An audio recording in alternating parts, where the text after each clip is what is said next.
Hi everyone, welcome to day 10 of the 31 Days to Get Organised challenges, and today we're continuing the discussion about I might need it one day clutter. Now, just as we did with memory clutter, zones and limits are really important, or perhaps especially important, when dealing with I might need it one day clutter. Now, look around your home. Do you have clothes that you might fit into one day? Do you have magazines that one day you might get recipes from or read? Do you have stacks of books that one day you may get to?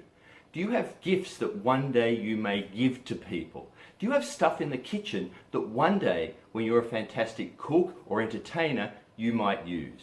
Today is the day to start looking at those items and make some hard decisions. Where are those items?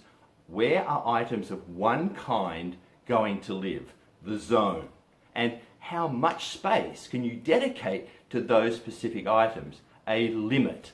So today you need to look at where items of the same kind live, the zone, and how much space you're prepared to dedicate to them, the limit, and then start cutting down, purging, weeding out anything but the most important and useful items and keeping them in that zone with that limit, and for the rest, it's time to donate or give them away. It's a tough day, it's a difficult challenge, I know, but get started. Zones and limits are one of the first steps to solving I might need it one day clutter. Get to it.